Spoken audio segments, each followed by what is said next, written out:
Good evening everyone. আজকের ভিডিওটা ফুলের সাথে শুরু করছি। তো সবাই কেমন আছো?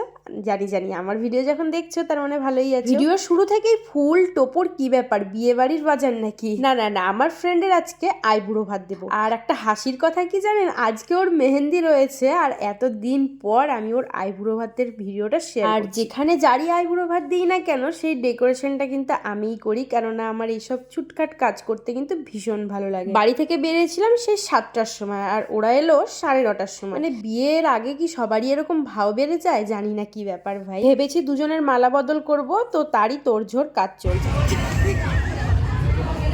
ভিডিও তো অলমোস্ট কমপ্লিট আমাদের ডেকোরেশন, আর আমরা বসে বসে ওয়েট করছি। আমার বন্ধু আর বন্ধুর বউ এসেছিল, আর একদিকে তো আরেকজনের ঘুমই পেয়ে গেছিল। তো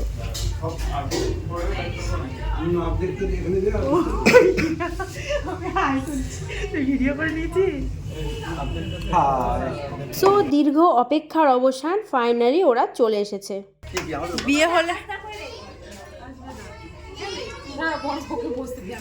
বিয়ে হলে মনে হয় সবার একটু ভাব হয়ে যায়, ওদেরও ঘড়ির কাটা।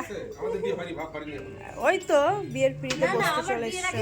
সো প্রথমেই আমরা একটু গল্প করে নিচ্ছিলাম, ওইদিকে ওয়েটারকে বলছিলাম আমাদের খাবারটা রেডি করে নিই। তো আমরা এই বিষয় নিয়ে হাসাহাসি করছিলাম যে এখনো টাইম রয়েছে, বিয়ে করবে কি করবে না দুজনে ভাবনা চিন্তা করে নাও। কেননা যারা আমরা বিবাহিত রয়েছি তারা কিন্তু সকলেই জানি সংসারটা কিন্তু টক মিষ্টি দুটো মিলে মিশে হয়ে থাকে।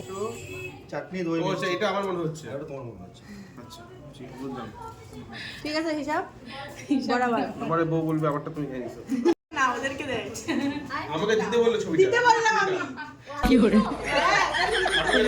ও হ্যাঁ দে।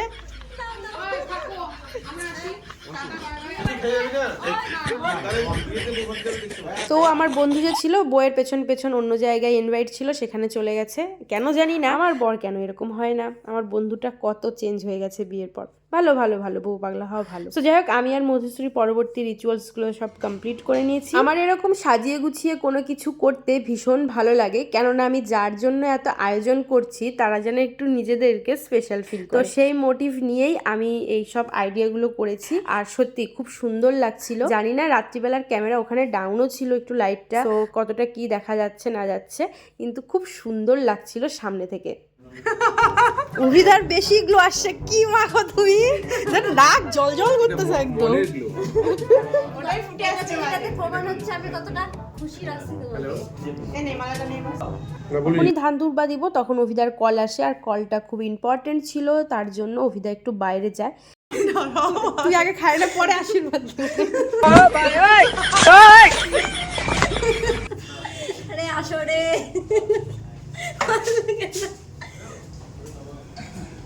না অনেক ব্যস্ত মানুষকে ফোন করছে, কথা বলিনি। ওরে বাপ, ওকে ওর পাশে পাওয়া যায় না ভাই। ওর নিন্দা মন্টির ওখানে হয়েছিল, এখানেও মানে ওটাতেই ছাড়ে। তা সবাই মিলে থাকলে ভালো হয়। হ্যাঁ হ্যাঁ এখন ফাঁকা হয়ে গেছে। হাতে মাঝখানে ঢোকাতে হবে নাকি এবার? না হাতের মাঝখানে ঢোকাতে মাঝখানে ঢোকা।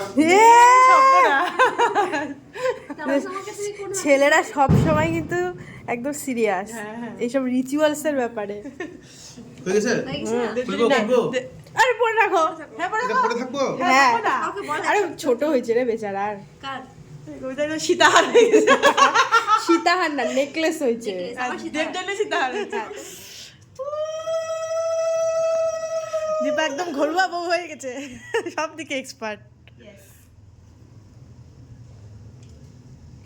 দূরে কর, মাথায় খাওয়া করবে। তো এসব করতে করতে প্রায় 10টা বেজে গেছিল, আর বাড়ি থেকে ফোনও আসছিল না। আমার ভীষণ ভয় লাগছিল কি ব্যাপার, রাগ করেছে নাকি। তা আমি ওপর দিয়ে ফোন করি, তো শুনি যে পুচু ঘুমিয়ে আছে। আচ্ছা কে বড় দেবে? এত খেতেই পারবো না। এরপরে কিন্তু আমরা সবাই ভাগাভাগি করে খেয়েছি। আসলে খাওয়ার ইচ্ছে ছিল না, আমরা বলছিলাম খা, তবুও বলছে যে না আমাদের সাথে। আর অভিধা পরে আমাদের জন্য চিকেন ললিপপ অর্ডার করেছিল, তো চিকেন ললিপপটাও খেয়েছি, আর ওদের থেকে টুকটুক করে একটু সবকিছুই খেয়েছি। তো খাওয়া দাওয়া কমপ্লিট করে নিয়ে আমাদের মনে পড়ে যে আমার কাছে তো ক্যাশ নেই, এখনো তো টোটো এখানে সেরকম ভাবে অনলাইন নেয় না। তো ওর কাছ থেকে যাই হোক টোটো ভাড়াটা নিয়ে নিলাম, তারপরে চলে যাই বিল কাউন্টারে। তো সেখানে গিয়ে দেখি অলমোস্ট কিন্তু ক্যাফে ফাঁকা, তো এই 2-4 জনই ছিল। তো তারপরে আমরা বিলটা পে করে দিয়ে রওনা হই। তো তারপরে এই যে আমি টুকটুক করে বাড়ি চলে এসেছি। বাড়ির গেটের সামনেই রয়েছে। বেশিরভাগ দিন দরজাটা আমার শ্বশুরই খোলেন, কিন্তু আজকে দেখছি আমার ভাগ্নি মানে ননদের মেয়ে খুলছে, কেননা কয়দিন পর পুচুর বার্থডে রয়েছে, ওরা চলে এসছে। তো আজকে এখানে আবার দেখা হবে, এটা